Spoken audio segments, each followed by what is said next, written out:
ভাগবত রসমাধুরী seminar ক্লাসে 1240তম class. তো আজকের আলোচনা 4, 5, 6, 7, 8, 9 দেখি কয়টা শ্লোক করা যায়।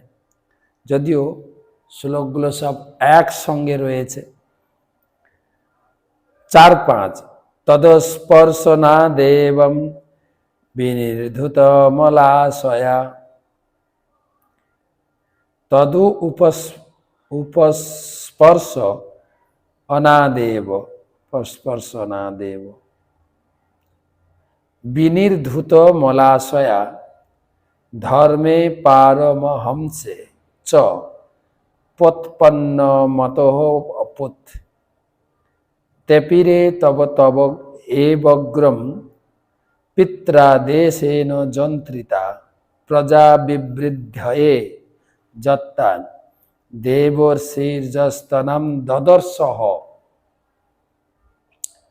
তদু উপস্পর্শ নাদেব বিনির্ধুত মলাশয়া ধর্মে পারমহংসে চ প্রৎপন্ন মতো অপুত তেপিরে তপ এবগ্রম পিত্রাদেশেন যন্ত্রিতা প্রজা বিবৃদ্ধয়ে যত্তান দেবর্ষির্যস্তনম দদর্শহ।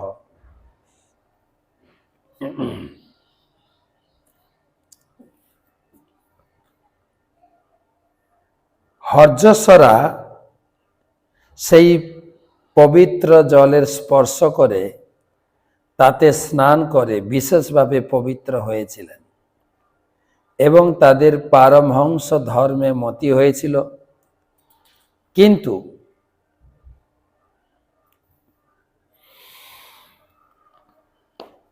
তাদের পিতা প্রজাবৃদ্ধির আদেশ দিয়েছিলেন, তাই তারা এই বাসনা পূর্ণ করার জন্য কঠোর তপস্যায় প্রবৃত্ত হয়েছিলেন। একদিন দেবর্ষি নারদ প্রজা সৃষ্টির জন্য তপস্যারত হর্যশ্বরদের দেখতে পেয়ে তাদের কাছে এসেছিলেন। তো প্রসঙ্গক্রমে যেটা কালকে আলোচনা হয়েছিল তারই ধারাবাহিক প্রসঙ্গ, যে সুখদেব গোস্বামী তিনি বলছেন যে দক্ষ সে পাঞ্চজনী বা অশিক্লির গর্ভে 10,000 পুত্র উৎপাদন করেছিলেন। 10,000 পুত্র।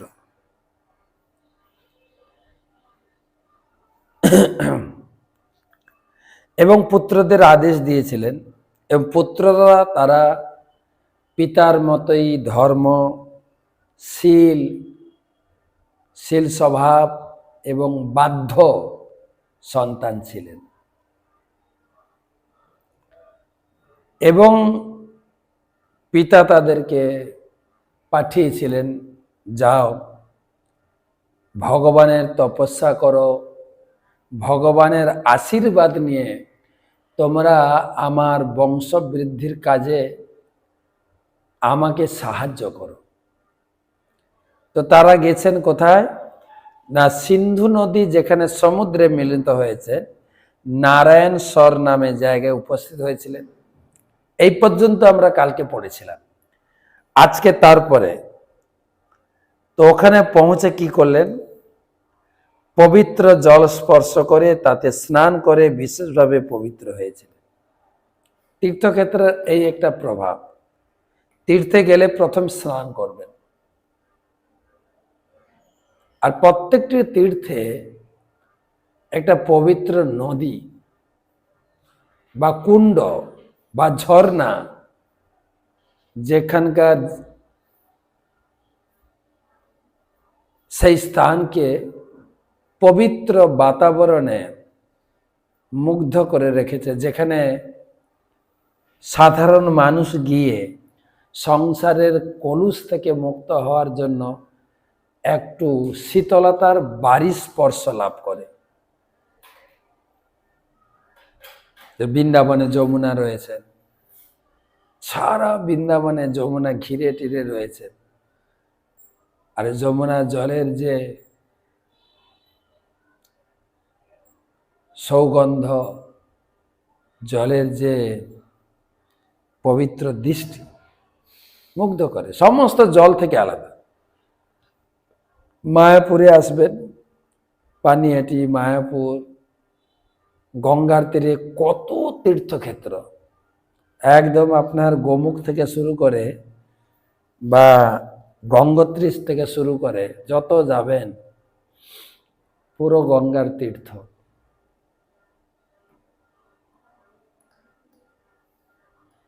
প্রত্যেকটা জায়গায় আপনার হরিদ্বার, কাশী, প্রয়াগ।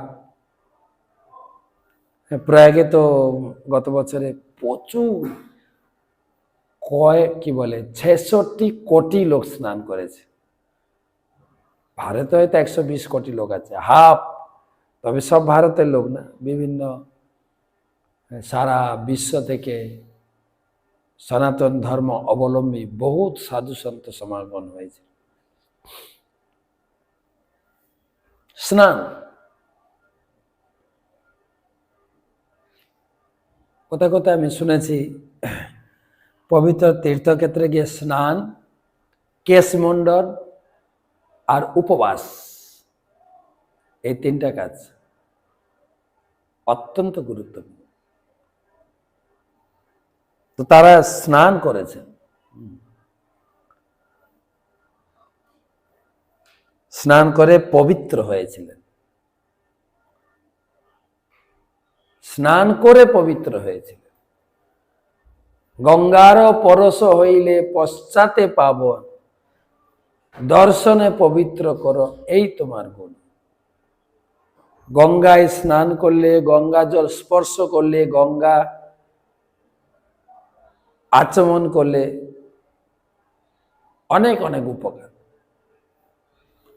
মহাপ্রভু তো গঙ্গাকে প্রচুর সম্মান দিয়েছে।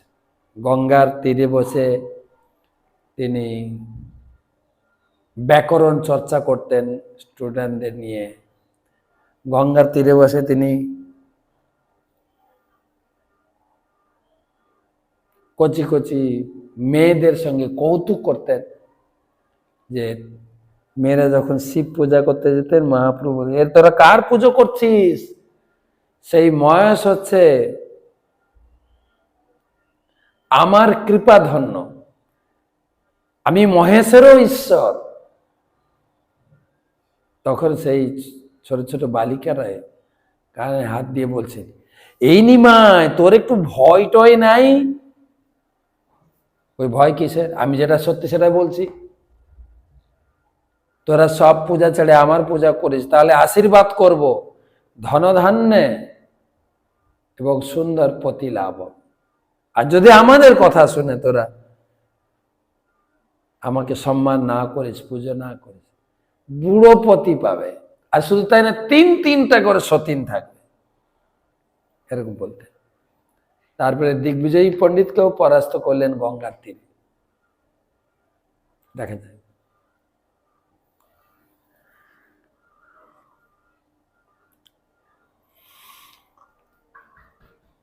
তারপরে আপনার কপিল দেব, তিনি তো গঙ্গা সাগর, গঙ্গা ও সাগর যেখানে মিলিত হয়েছে সেখানে বসে তপস্যা করেন। লেখা আছে শাস্ত্রে, কোনো কাজ যদি কোথাও করেন, আবার যদি গঙ্গা সন্নিধানে, আবার যদি সঙ্গমে করেন, কোটি গুণ ফল লাভ করবে, কোটি গুণ।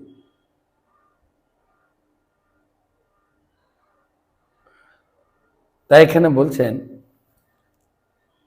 তদুস্পর্শ না দেব, জল স্পর্শ করে তারা স্নান করলে, স্নান করে পবিত্র হয়েছে। মলিনে মোচনং পুংসাম জল স্নানম দিনে দিনে, সকৃত গীতামৃতম স্নানম সংসারম মলনা। গীতা মাহাত্ম্যে বলা হয়েছে প্রতিদিন মানুষ স্নান করে নিজেকে পবিত্র করে। স্নান করলে ফ্রেশ লাগে।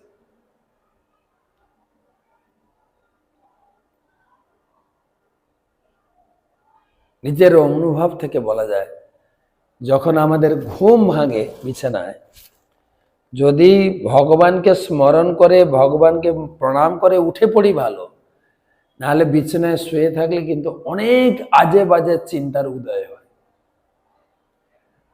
তারপরে যখন বাথরুমে গিয়ে শৌচকার্যাদি স্নান আদি করা হয়, অনেকটা ফ্রেশ মনে হয়, ফ্রেশ। কিন্তু গীতা মাহাতে বলেন, মলিনে মোচনং পুংসাম জল স্নান গৃহেনে সকৃত গীতামৃত। কিন্তু কেউ যদি একবার ভালো করে গীতা পড়ে বা শুনে, তার কোটি জন্মের স্নান হয়ে গেল, সে এখন ভগবত ধামে যাবে। সংসার মলনাশ।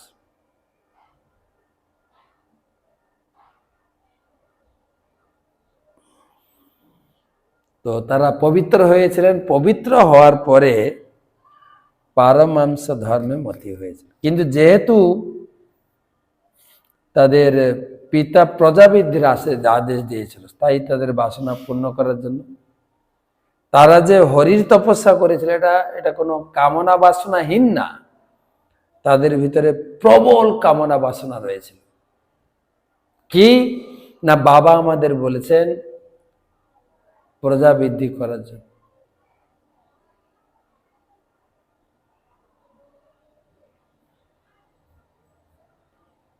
তো সেজন্য তারা এখানে বলছেন ধর্মে মতি হয়েছিল, যেহেতু পিতার আদেশ ছিল প্রজা বৃদ্ধি করা, তা সেই উদ্দেশ্যেই তপস্যাটা করেছিলেন। তপস্যারও অধ্যায় আছে, নিষ্কাম তপস্যা, সকাম তপস্যা, গীতাতে বিস্তারিত ব্যাখ্যা করা হয়েছে। কামনা বাসনা নিয়ে কোনো ভগবানের শরণাপন্ন হওয়া, কামনা বাসনাহীন। তবে যেভাবেই হোক, সুখদেব গোস্বামী দ্বিতীয় স্কন্ধে বলেছেন, অকাম সর্ব কাম ভাব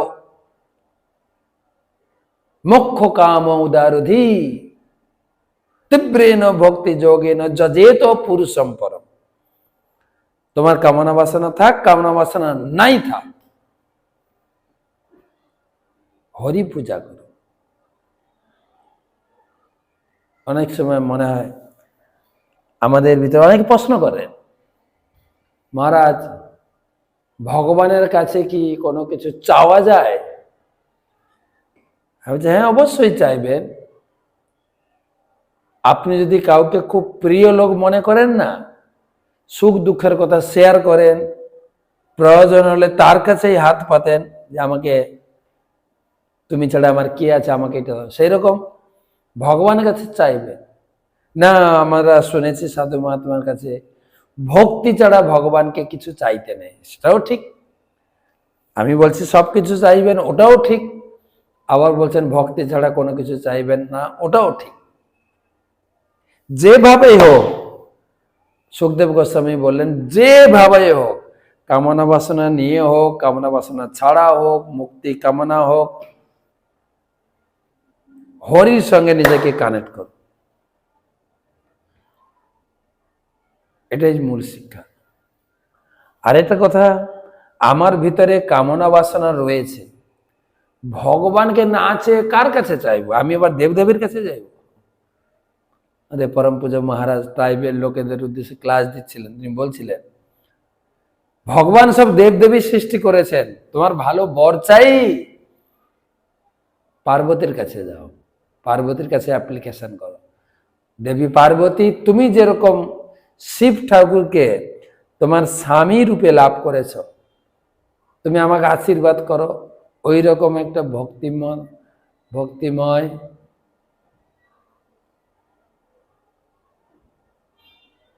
কেউ তোমার শিবের মতো যেন তেজিয়ান বর লাভ করতে পারে।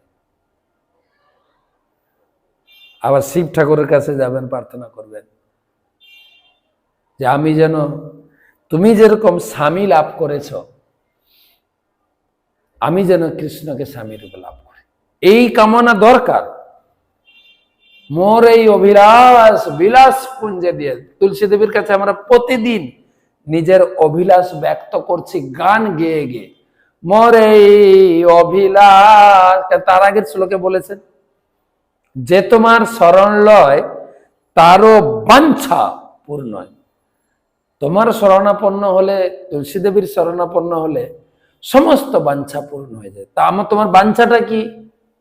না, আমার বাঞ্ছাটা হচ্ছে বিলাস কুঞ্জে দিও বাস, ভগবান রাধা কৃষ্ণের চরণে যেন আমি আমার গতি বা নিবাস হতে পারি। তো কামনা বাসনা শূন্য না তো আমরা। এখানে হরযক্ষরা তারা প্রজাবৃদ্ধির পিতার আদেশ পালন করার জন্য তপস্যা করছে। আমাদেরও একটা তপস্যা, কিন্তু সকালে ভোরে উঠা, মঙ্গলারতি করা, এগুলো একটা তপস্যা। এই তপস্যার উদ্দেশ্য হচ্ছে হরিকে লাভ করা, হরি ভক্ত লাভ করা, ভগবানের ধামে পৌঁছে। তাই হরযক্ষরা তারা তপস্যা করেছিল প্রজাবৃদ্ধির কামনায়। আমাদের তপস্যা হচ্ছে ভক্তি বৃদ্ধি, ভক্তির প্রচার, ভক্তি জীবনে উন্নতি।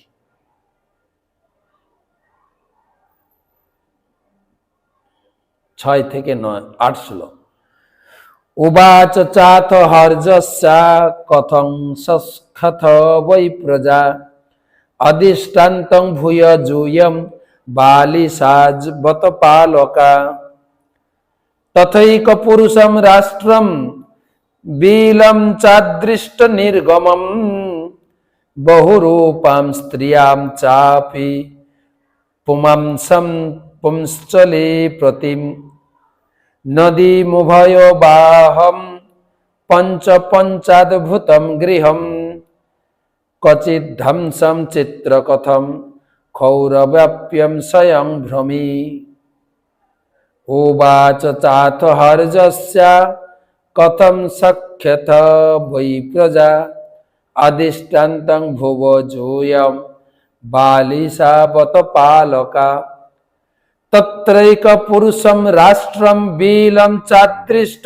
নির্গমম বহুরূপম স্ত্রিয়ম চাপি পুংসাম সংপুংশ্চলে প্রতিম নদীমুভয়তো বাহম পঞ্চাদ্ভুতম গৃহম ক্বচিৎ ধ্বংসম চিত্রকথম ক্ষৌরব্যাপ্যম স্বয়ং ভ্রমি।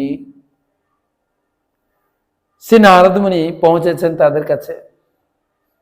এর আগের শ্লোকে 4-5 শ্লোকে নারদ মুনির দেখে তো লোভ হয়ে গেছে। বাপরে বাপ, 10,000 ইয়াং ছেলে!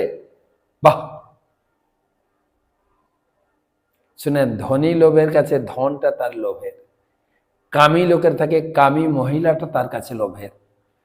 নারদ মুনির লোভের বস্তু, এতগুলো ছেলেকে আমি সংসারে ঢুকতে দেব না, সবাইকে হরির সঙ্গে যুক্ত করে ব্রহ্মচারী বানাবো। তার কল্পনা আলাদা। তিনি প্রিচিং চালু করলেন। দেবশ্রী নারদ বললেন, হর্যস্যগণ, তোমরা কিন্তু পৃথিবীর অন্ত দর্শন করনি, যার জীবনে দরকার আছে। সেখানে একটি রাজ্য রয়েছে যেখানে কেবল একজন মানুষ বিরাজ করেন। সেখানে একটি গর্ত রয়েছে, সেখানে প্রবেশ করলে কেউ বেরিয়ে আসে না। সেখানে একটি স্ত্রী রয়েছে, সে অত্যন্ত অসতী।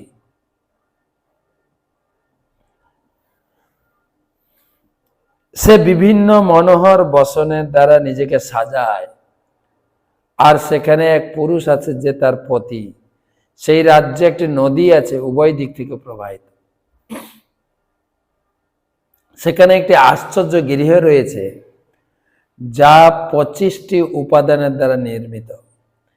একটি হংস রয়েছে যে বহুবিধ শব্দ করে, এবং একটি বস্তু আছে যা ক্ষুর ও বজ্রের দ্বারা নির্মিত এবং স্বয়ং ভ্রমণশীল।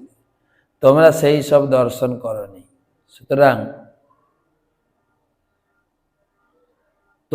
তোমরা উন্নত জ্ঞানহীন অনভিজ্ঞ বালক। অতএব তোমরা প্রজা সৃষ্টি করবে কি করে? নারদ মুনি প্রিচিং স্টাইল দেখেন।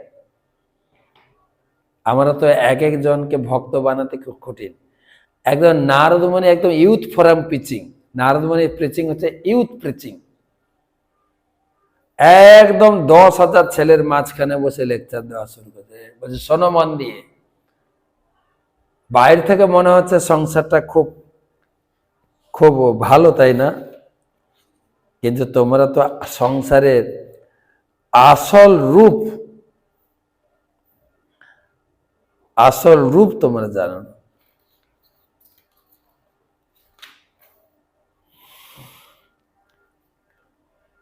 সংসারের আসল রূপটা কি উদাহরণ দিয়ে বুঝিয়েছেন। পুরো এই 3টা শ্লোকে কিরকম সুন্দর করে বুঝে। একটি রাজ্য রয়েছে যেখানে কেবল একটি মানুষ, এই ডিটেলস পরের শ্লোকগুলোতে করা হবে। এখানে তো ইঙ্গিত দিয়ে গেছে। আসলে নারদ মুনি চেয়েছিলেন এই ছেলেদেরকে ভালো করে পড়াবো, তারপরে সংসার করবে, উপভোগ করবে, এবং এরা যদি ভক্ত হয়ে যায় তাহলে বাজিমাত।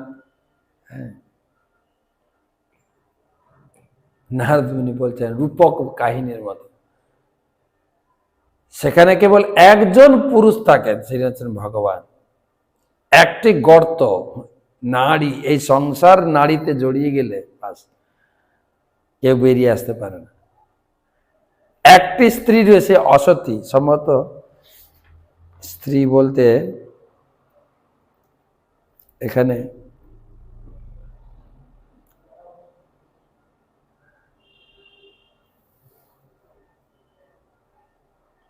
মায়ারূপী নদী। পরে পরে আরো বিস্তারিত বলা হবে। মায়ের সংসার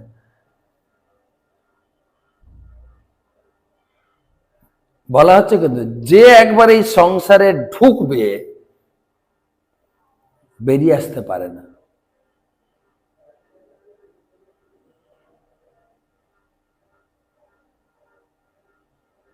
যেখানে একটি স্ত্রী রয়েছে অসতী, এবং সে বিভিন্ন মনোহর বসনের নিজে সাজা।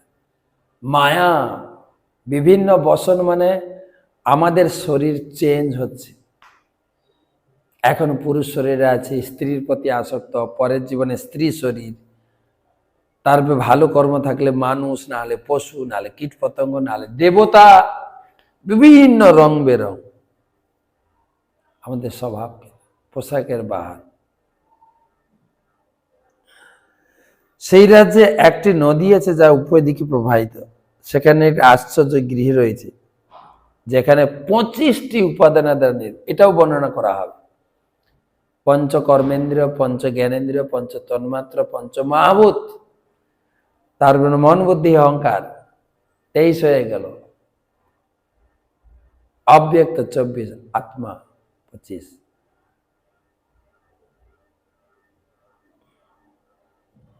পঞ্চবিংশতি উপাদান দ্বারা, এই শরীরটা 25টা উপাদানের দ্বারা তৈরি।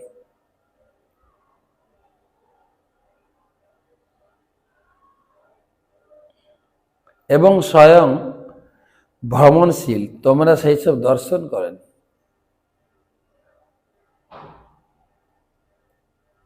সুতরাং তোমরা উন্নত জ্ঞানহীন অনভিজ্ঞ বালক, তোমাদের প্রচার, তোমরা সেসব দর্শন করেন।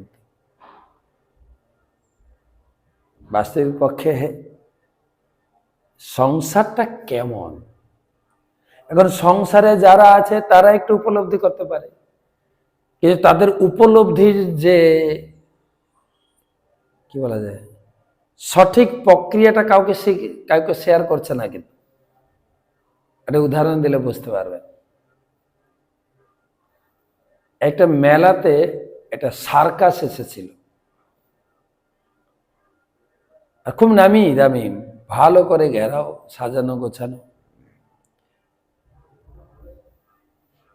টিকিট ছিল 25 পয়সা, আর নাম ছিল 4 আনার কানমলা। আকর্ষণীয় অ্যাডভার্টাইজ করছে। 3 বন্ধু জড়ো হলো, এটা আবার আমাদের এই মেলার একটা নতুন আকর্ষণ দেখছি। 4 আনার কান 4 আনার কানমলা। তিন বন্ধুই একসঙ্গে টিকিট কেটেছে। তো সার্কাসের যে অপারেটর, ডাইরেক্টর, তিনি বললেন এক একজনকে আসতে হবে, একসঙ্গে তিনজন আসতে পারবেন।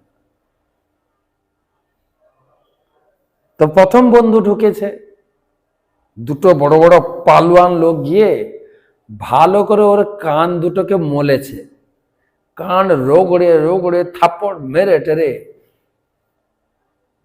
তাকে বের করে দিয়েছে। দুই বন্ধু অপেক্ষা করছে, নতুন জিনিস, ও এসে আমাদেরকে বলবে। ও যে ভিতরে মার, ঘুষি, চড়, থাপ্পড়, কানমালা এসব খেয়ে এলো, কিছুই বললো না। কিরে কি দেখলি? যা দেখলাম ভাষায় বর্ণনা করা যাবে না, আমার অভিজ্ঞতার বাইরে। তখন দ্বিতীয় বন্ধু বলছে, তাহলে আমিও যাই। হ্যাঁ, যা যা যা যা। সে ঢুকেছে, সেম দুজন পালোয়ান ব্যক্তি আচ্ছা করে কান মলে থাপ্পড় মাপ্পড় মেরেছে। ও চিন্তা করছে সে কি ব্যাপার। ও তখন চিন্তা করছে আগের বন্ধুটা যে এসেছিল ও কিছু ভালো জিনিস পেয়েছে, আমার মনে কপালে মারটার জুটলো। তো তার সে লজ্জার কথা সে কি করে বলবে? তখন সেও সার্কাস থেকে বেরিয়ে গাটা ঝেড়ে আসছে, খুব পিটুনি খেয়েছে, তো কানটাকে মলেছে, থাপ্পড় মেরেছে সমুচে। কি কেমন লাগলো? দারুণ দারুণ। কেন সবাই চায় আমি যে অপমানিত হয়েছে, মার খেয়েছি, এটা যেন কেউ না জানতে পারে। তাহলে একটা প্রেস্টিজ ব্যাপার আছে, এটা একটা। আর দ্বিতীয়, আমি মার খেয়েছি ও খাক, ওটা একটা। আর দ্বিতীয় ব্যক্তির আরেকটা সিদ্ধান্ত ছিল যে আগের বন্ধুটা নিশ্চয়ই ভালো কিছু দেখেছে, ভালো কিছু খেয়েছে, ভালো কিছু ব্যবহার পেয়েছে, আমার কপালে মনে হয় মার জুটলো, তাই সে বলতে চায়নি। তাই বলছে কেমন লাগলো? দারুণ। ভাষার অবর্ণনীয়। তা আমি যাবো, হ্যাঁ যা যা যা যা। সেম তার প্রতিও এরকম আছে। কেউ কিন্তু কাউকে তার দুঃখের কথা, তার উপরে অকথ্য আচরণের কথা শেয়ার করছে না এই সংসারে। তাই কিন্তু বাবা মা কি কম ভুক্তভোগী?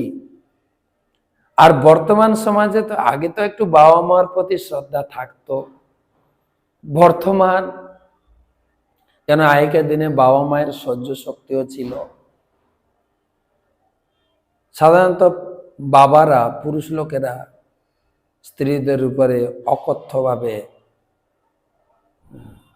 আচরণ করে, তো স্ত্রী লোকেরা সহ্য করত। স্ত্রী লোকের একটা বড় স্বভাব হচ্ছে সহ্য করা। সংসারে সব ঝুট ঝামেলা, ভালো মন্দ রান্না হলেও সবাইকে খাইয়ে যদি বাঁচে খাবে, সে সবসময় সন্তুষ্ট।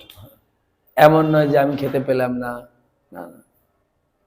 এখন সেই সমস্ত স্ত্রীদের আর একসঙ্গে বসে খাবে, বরং দেখা যায় নিজে হাফ খেয়ে পালিয়ে যায়, সব চেটে মুটে পুরুষ লোকটাই খায়। ধৈর্য নেই, টুকটাক একটু মনোমালিন্য হলে ব্যাস একে অপরকে সন্দেহ করতে শুরু করে, সেখান থেকে সব ঘর ভাঙছে। আর এই সব দেখে আমাদের ছেলে মেয়েরা, বাড়িতে ছেলে মেয়েরা, তাদের একটা তিক্ত অভিজ্ঞতা প্রায় শোনা যায়। কিরে চাকরিও হয়ে গেল, বয়স হয়েছে, বিয়ে করো। বিয়ে বাবা মার আচার আচরণ দেখে শখ মিটে গেছে। আর না, মানে কি আচরণ? ডেলি ঝগড়া করে, যা মুখ করে আমার মা কে বলে, আমার বাবা যা যা অশালীল আচরণ করে মার সঙ্গে। না, কিছু কিছু লোক বলে, হ্যাঁ, বেশিরভাগ লোক বলে না। কেমন আছেন দাদা? ভালো আছে, ভালো। হ্যাঁ, আর বহুপাত এই সংসারের এই ভালো থাকার কথাটা খুব ভালোভাবে নেননি প্রভুপাদ। প্রভুপাদ লিখেছেন তার বীরহষ্টকে, চিররোগী দুঃখভোগী বিছানাতে শুইয়া শুইয়া, ভালো আছি কয়ে হাসিয়া হাসিয়া। আপনি হসপিটালে যাবেন, আইসিইউতে যাবেন, যদি আপনাদের পরিচিত কোনো রোগী অ্যাডমিট থাকে, কাকু কেমন আছেন, প্রভু কেমন আছেন, হ্যাঁ ভালো আছি। ভালো আছেন তো আইসিইউতে কেন আছেন? প্রভুপাদ বলছেন হাসি পায় দুঃখ পায় তার ভালোবাসার কথায়।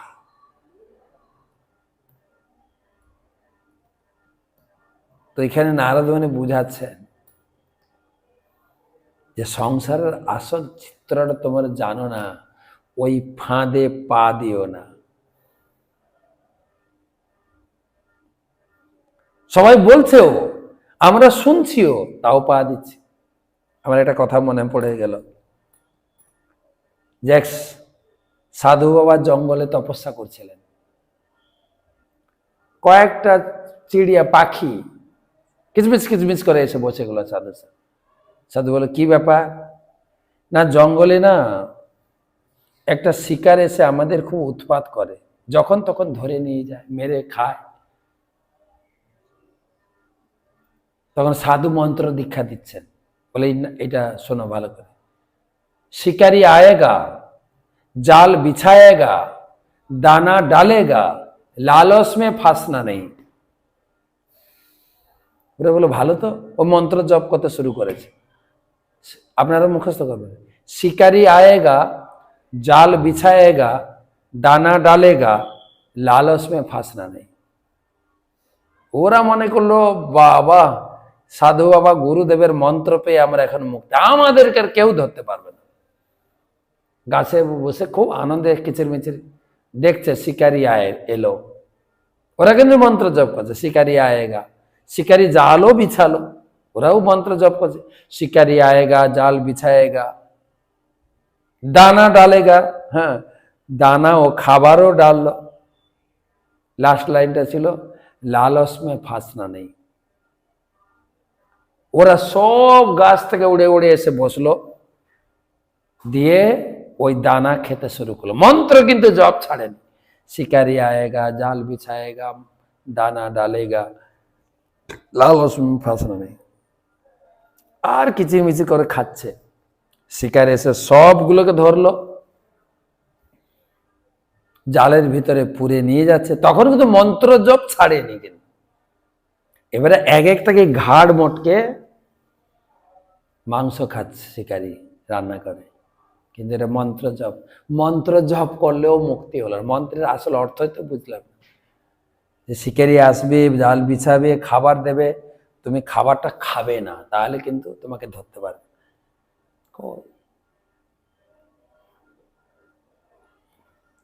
নারদ মুনি আকার ইঙ্গিতে বুঝাচ্ছেন, যা যা শর্ট ফর্মে বললেন, ডিটেলসটা পরে বলবো, সেই জন্য আমাকে প্রশ্ন করবেন না যে এটার মানে কি ওটার মানে কি। যদি আপনি আগে পড়েন, এগিয়ে যান, ওগুলো বুঝতে পারবেন, আমরা ধীরে ধীরে পড়বো।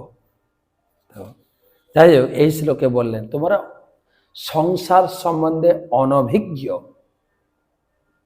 আর তাই কিন্তু অনেক বাবা মা দেখে হাসে, আমার মেয়েটা, আমার ছেলেটা ফেসে গেল রে।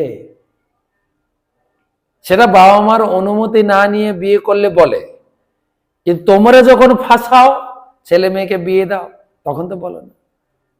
ছেলে মেয়ে বিয়েকে না করতে চাইলেও জোর করে ফাঁসাও। এখানে নারদ মুনি বলছেন সংসারের অভিজ্ঞতা তোমাদের নেই। আপনি বলবেন নারদ মুনি কি? নারদ মুনি তো বিদ্যান ব্যক্তি, ভগবানের মতো সমান ব্যক্তি, তার তো সব জানা আছে। আমরা যখন এইসব কথাগুলো লোকের কাছে বলি, লোকে তখন প্রশ্ন করে, দূর মশাই আপনি সংসার করেননি, সংসারের জ্বালা বুঝবেন কি? সত্যি কিন্তু তারা অনুভব বলে। আমরা বলি না, সংসারের জ্বালা বুঝি না, তবে শাস্ত্রে যা লেখা আছে, যা সংসারে দেখছি, যদি সংসারের ভিতরে ভগবানকে যুক্ত করেন, কিছুটা সামাল দিতে পারেন, না হলে কিন্তু মুশকিল আছে।